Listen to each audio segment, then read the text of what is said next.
तो इस मूवी के स्टार्ट में हम एक लाइटनिंग ऑब्जेक्ट को आसमान से जमीन की तरफ आते हुए देखते हैं, जिसे न्यूयॉर्क का एक छोटा लड़का जोश भी अपने टेलीस्कोप से देख रहा था।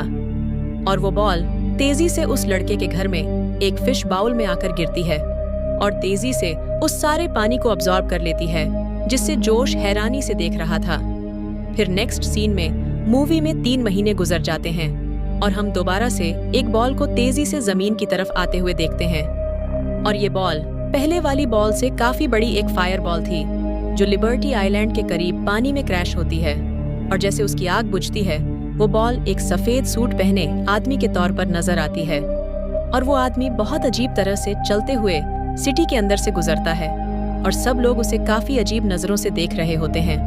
और यही रोड क्रॉस करते हुए वो एक कार से टकरा जाता है, लेकिन उसे कुछ भी नहीं होता। बस वो अपने पांव अजीब तरह से मोड़ लेता है और जैसे ही कार ड्राइवर उसे रेस्क्यू करने के लिए बाहर आती है, तो इतने में ही वो आदमी गायब हो जाता है। इसके बाद वो एक वीरान जगह पर जाकर खड़ा हो जाता है और उसका कान एक गेट की तरह ओपन होता है, जिसमें से एक टाइनी मैन बाहर आता है। वो टाइनी मैन एक रोप की हेल्प से उस आदमी की लेग्स पर आता है और वहाँ पर भी एक छोटा सा गेट होता है, जो वो आदमी वहीं करीब लगे बटन से खोलता है, जहाँ उसे बहुत सी वायर्स डिफेक्टेड मिलती हैं। और वो टाइनी मैन उस लेग की वायर को रिपेयर करना शुरू करता है और यहाँ लेग को कंट्रोल करने वाला आदमी ब्रेन के पास जाता है। और ये सब कुछ देखकर हमें पता चलता है कि ये कोई आदमी या फिर एलियन नहीं है, बल्कि ये पूरी स्पेस शिप है जिसको 100 टाइनी मैस और एलियंस कंट्रोल कर रहे हैं। और इस शिप के सारे क्रू मेंबर्स को मूवी में नंबर से इंट्रोड्यूस करवाया गया है, जिसमें क्रू मेंबर नंबर 1 इस शिप का कैप्टन है और क्रू मेंबर नंबर 2 उस कैप्टन का असिस्टेंट है। पर आने वाले टाइम में वो एज कैप्टन ही नजर आएगा। और क्रू मेंबर नंबर 3 यहाँ सिस्टम इंचार्ज है शिप का कैप्टन। इस शिप को कमांड डेक से कंट्रोल करता है, जहाँ पर हर बॉडी पार्ट्स को कंट्रोल करने के लिए वहाँ पर टाइनी एलियंस थे, जो हर चीज हर काम की रिपोर्ट कैप्टन को करते थे।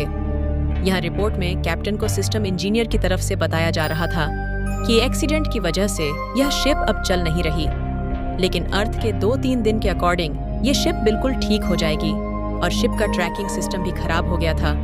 और कैप्टन क्रू मेंबर्स को अब इस सिचुएशन में मीटिंग के लिए बुलाता है, जिनकी बातों से हमें पता चलता है कि वो लोग प्लेनेट नेल से आए हैं, क्योंकि उनके प्लेनेट के रिसोर्सेस खत्म होने की वजह से उनका प्लेनेट तबाह होने वाला था और उनको अर्थ से सॉल्ट और वाटर की जरूरत थी, जिससे वो अपने प्लेनेट को बचा सकते थे।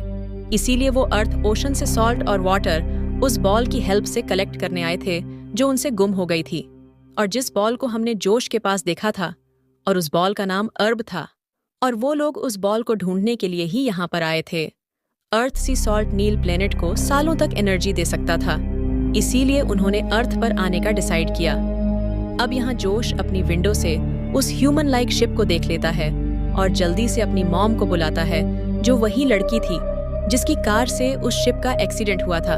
और वो दोनों जल्दी से उस शिप के पास आते हैं और वो लेडी उस शिप से सॉरी कहती है।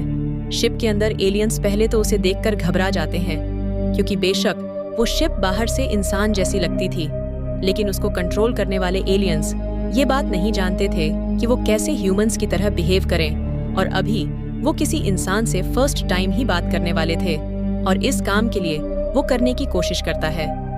तभी दूसरी तरफ हम पुलिस ऑफिसर को देखते हैं, जो उस मिस्टीरियस बॉल को ढूंढने के लिए कोशिश कर रहे थे।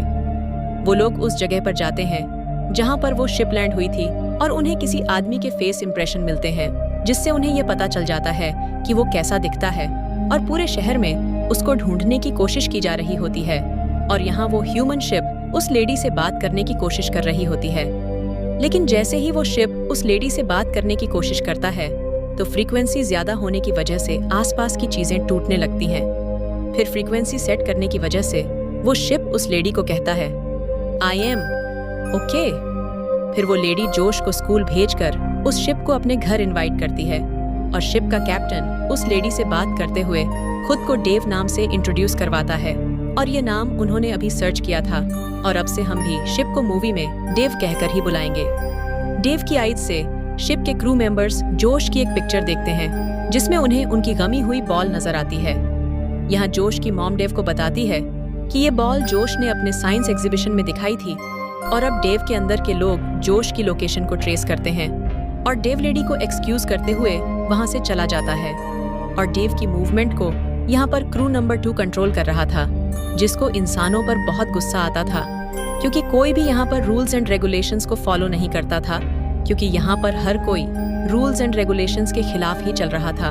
और अब उनका चीफ नंबर 2 के गुस्से को देखते हुए क्रू के डॉक्टर को उस पर नजर रखने के लिए कहता है।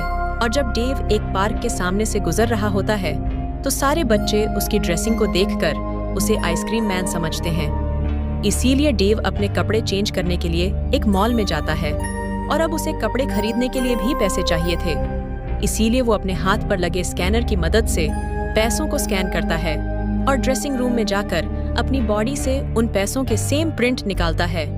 और डेव अब जोश के स्कूल जाता है, जहां प्रिंसिपल उसे टीचर समझकर क्लास में भेज देते हैं। डेव जोश को क्लास से बाहर लाकर पूछता है कि उसकी वो बॉल और कहाँ है। तब वो बताता है कि उसकी क्लास के कुछ बुरे लड़कों ने उससे वो बॉल ले ली थी। फिर जोश डेव को उस लड़के के घर ले जाता है, जहां उन्हें वो लड़का नहीं मिलता।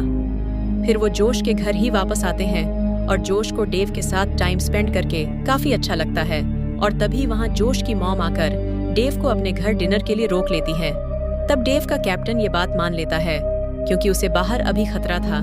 यहाँ क्रू मेंबर 4 कैप्टन को बताता है कि जितना ज्यादा टाइम वो इस घर में रुकेगा, उतना ही शिप यानी डेव के एक्सपोजर का ज्यादा खतरा है। लेकिन कैप्टन ये बात इग्नोर कर देता है और अब खाना खाने के बाद वो लोग डेव को अपना घर दिखा रहे होते हैं और डेव को वहाँ पर एक पेंटिंग नजर आती है, जिसकी डेव तारीफ करता है। तब वो लेडी बताती है कि ये पेंटिंग इमोशंस और लव को शो करती है। डेव उसे क्वेश्चन करता है कि हमें लव के बारे में कैसे पता चलता है, जिस पर वो कहती है कि जब ऐसा होता है तो हमें खुद ही पता चल जाता है। ये सुनकर डेव पहले तो शॉक होता है और फिर वहां से चला जाता है। और डेव रात एक रोड पर गुजारने का डिसाइड करता है, जहां एक आदमी उसे सर्दी से बचने के लिए शॉल देता है। और डेव का कैप्टन इस बात से काफी इम्प्रेस होता है कि इंसान कितने रहम दिल होते हैं।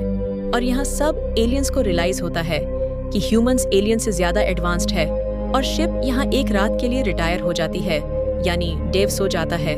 और यहाँ शिप में इन्हीं डेव के अंदर डॉक्टर कैप्टन को बताता है कि शिप के अंदर कुछ अब नॉर्मल बिहेवियर सामने आ रहे हैं। जिसके बाद कैप्टन कंट्रोल रूम में जाकर देखती है कि क्रू मेंबर नंबर 3 अभी तक काम कर रही है। और वो कैप्टन को बताती है कि उसने एक ऐसी फाइल ढूंढी है जो ह्यूमंस अपनी लाइफ में एक बार जरूर देखते हैं। और ये एक अमेरिकन इमोशनल मूवी थी।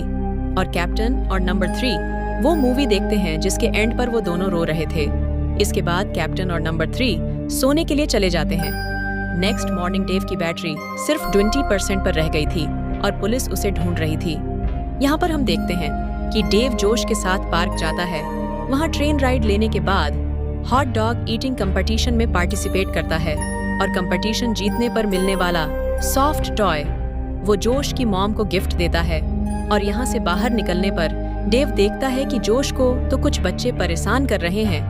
तब डेव उनको पनिशमेंट देने के लिए उल्टा कर देता है, जिससे उन्हें एलियंस की वो बॉल मिल जाती है, जिससे डेव इन्हें शिप के अंदर के वो एलियंस बहुत खुश होते हैं। और डेव जोश की फैमिली को डिनर के लिए इनवाइट करता है, जोश की मॉम की बर्थडे सेलिब्रेट करने के लिए। लेकिन क्रू मेंबर 2 कैप्टन की इस बात से डिसएग्री करता है। वो कहता है कि जब हमें बॉल मिल गया है तो हमें अपने मिशन पर वर्क करना चाहिए। लेकिन कैप्टन कहता है कि उन्होंने यानी जोश और उसकी मॉम ने इस बॉल को हासिल करने में उनकी काफी हेल्प की है, तो अब हमें भी जोश और उसकी मॉम के लिए कुछ करना चाहिए। और यहाँ इंसानों के साथ रह रहकर डेव के अंदर मौजूद एलियंस के अंदर भी फीलिंगलेस के अंदर एटीट्यूड आ गया था। तो किसी ने अपने रूम को डांस क्लब बना लिया था। नंबर 2 के अंदर गुस्सा और इमोशंस आ जाते हैं। और नंबर 3 तो बहुत ही प्यारा सा ड्रेस पहनती है, क्योंकि वो कैप्टन के साथ डांस करना चाहती थी, जिस पर कैप्टन उसे इनकार कर देता है, क्योंकि वो शिप यानी डेव को कंट्रोल कर रहा था। और डेव भी पार्टी में उस लेडी के साथ डांस कर रहा था। और नंबर 3 यहाँ पर हर्ट होकर वहां से चली जाती है। यहाँ होटल से डेव को पुलिस अरेस्ट कर लेती है। और शिप के अंदर सबके बदले हुए बिहेवियर से नंबर 2 को बहुत गुस्सा आता है। और वो शिप आर्मी को अपने साथ मिलाकर अब अपने मिशन पर काम करने के लिए सबको कहता है। और सारी क्रू यहाँ तक कि नंबर 3 भी नंबर 2 के साथ मिल जाती है। इन्वेस्टिगेशन रूम में डेव की ओपन स्पीकर की वजह से ऑफिसर एलियंस की सारी बातें सुन रहे होते हैं। तब उनकी बातों से पुलिस को लगता है कि ये एक एलियन सोल्जर है। फिर वो दोनों पुलिस ऑफिसर इन्वेस्टिगेशन रूम से चले जाते हैं और शिप के अंदर अब न्यू लीडर सबको वार्न करता है कि अब यहाँ पर कोई भी अनएलियन बिहेवियर शो नहीं करेगा। और यहीं पर डेव यानी वो शिप अपने हैंड पिस्टल को यूज करते हुए पुलिस स्टेशन की वॉल को तोड़ देता है और यहाँ से बाहर जाने लगता है। पुलिस उसे रोकने के लिए उसे शूट करती है, पर कोई भी बुलेट उस पर कोई असर नहीं करती। डेव यानी उस शिप के अंदर एक एलियन अपने न्यू लीडर के गुस्से से बचने के लिए शिप से बाहर जंप कर देता है। डेव की आई से नंबर 2 यानी न्यू लीडर पुलिस स्टेशन में जोश और उसकी मदर को देखता है, पर अपने न्यू लीडर के अकॉर्डिंग डेव अपने मिशन को पूरा करने के लिए आगे बढ़ जाता है। और नंबर 2 जोश से अब बहुत ज्यादा काम ले रहा था, जिसकी वजह से नंबर 3 को मिशन खराब होने की टेंशन हो जाती है। इसीलिए वो जल्दी से अपने असल कैप्टन को छुड़वा लेती है, लेकिन वो दोनों पकड़े जाते हैं और उनको डेव की नौज के जरिए बाहर निकाल दिया जाता है। और अब वो टाइनी एलियंस ह्यूमन और डॉग से बचने की कोशिश कर रहे होते हैं। और अब वो दोनों लड़ते हुए एक प्लास्टिक बैग देखते हैं और वो उसे हॉट एयर बैलून यूज करके शिप तक पहुंचने की कोशिश कर रहे होते हैं, लेकिन वो बैग बस के विंड स्क्रीन वाइपर पर स्टक हो जाता है। वो वाइपर एक लॉन्चर का काम करता है और उन दोनों को डेव के शू पर गिराता है। और यहाँ पर कैप्टन नंबर 3 से सॉरी कहता है और कहता है कि अगर इस ट्रिप में तुम मेरे साथ ना होती तो शायद ये मिशन इतना आसान ना होता। और इसी दौरान अब वो दोनों शिप के अंदर चले जाते हैं और यहाँ डेव यानी वो शिप एक कार को रोकती है ताकि उसकी एनर्जी वेस्ट ना हो और वो उसे लिबर्टी आइलैंड जाने के लिए कहती है। और दूसरी तरफ जोश अपनी मॉम से कहता है कि डेव ऐसे बुरे काम नहीं कर सकता और हमें उसके पीछे जाकर उसकी हेल्प करनी चाहिए। यहाँ पुलिस स्टेशन के अंदर पुलिस को वो टाइनी एलियन मिल जाता है जिसने डेव के अंदर से जंप की थी, जिसे देखकर वो डेव का पीछा करने का ऑर्डर देता है। यहाँ लिबर्टी आइलैंड में जाकर न्यू कैप्टन डेव को ऑर्डर देता है कि वो बॉल को यानी ऑनर को एक्टिव करके पानी में गिरा दे ताकि वो वहाँ से सी सॉल्ट कलेक्ट कर सके। लेकिन तभी वहाँ पर फर्स्ट कैप्टन आ जाता है और वो डेव को ये करने से रोक देता है। और यहाँ शिप के अंदर यानी डेव के अंदर सबको बताया जाता है कि कैप्टन ने दोबारा से कंट्रोल ले लिया है, जिससे सारे क्रू मेंबर्स मान जाते हैं। यहाँ शिप के यानी डेव के गिरने से उसके हाथ से वो और भी गिर जाता है और स्लीप होकर पानी में चला जाता है। और अब ओशन से सारा पानी बॉल अब्सॉर्ब करने लगती है, जिसे कैप्टन रोकने की काफी कोशिश करता है, पर इस काम के लिए उसे काफी एनर्जी की जरूरत थी जो कि उसके पास नहीं थी। अब या तो वो अर्थ को बचा सकते थे या अपने प्लेनेट पर वापस जा सकते थे। तब कैप्टन अपने क्रू से अर्थ को बचाने के लिए परमिशन लेता है, जिस पर सारे एग्री हो जाते हैं क्योंकि उन्होंने अर्थ से कुछ सीखा था, दूसरों को प्यार करना और उनकी हेल्प करना। और अब डेव अपनी सारी एनर्जी यूज करते हुए अर्थ को बचा लेता है, लेकिन यहाँ पर डेव की पावर्स खत्म हो जाती हैं और इतनी ही देर में वहाँ पर पुलिस भी आ जाती है। यहाँ पर जोश भी पुलिस के साथ ही था और वो जल्दी से पुलिस ऑफिसर का टेजर यूज करते हुए डेव को चार्ज कर देता है। और जैसे ही डेव चार्ज होता है तो उसका माउथ किसी गेट की तरह ओपन होता है, जिसमें से कैप्टन और नंबर 3 निकलते हैं और वो पुलिस को अपने बारे में सब कुछ बता देते हैं। और वो जोश की फैमिली को बाय कहते हुए यह कहते हैं कि हम किसी और प्लेनेट से एनर्जी रिसोर्सेस ले लेंगे, लेकिन अर्थ को नुकसान नहीं पहुंचाएंगे। तब ये बात सुनकर पुलिस उनके दूसरे एलियन को भी शिप में रख देती है, यानी जिसने शिप से जंप लगाई थी। और इसके बाद डेव अपने प्लेनेट पर जाने की तैयारी करता है और उसकी पूरी बॉडी से करंट फ्लो होता है। और जैसे ही वो ऊपर की तरफ मूव करता है तो यहाँ FBI की एंट्री होती है, जो हेलीकॉप्टर से डेव पर ट्रैप डाल देते हैं। और अब जैसे ही ऑफिसर उनके पास आने वाले थे तो शिप के सारे मेंबर शिप के एक डिटैचेबल पार्ट यानी लाइफ बोट में इकट्ठे हो जाते हैं, जो कि डेव का शू था, और अपने रॉकेट को स्टार्ट करते हुए वहां से चले जाते हैं। और यहाँ सबके सामने शिप और नंबर 2 रह जाते हैं, जिससे वो लोग छोड़ गए थे। और यहाँ लाइफ बोट में कैप्टन नंबर 3 को प्रपोज करता है। और इसी के साथ ही ये मूवी यहीं पर एंड हो जाती है।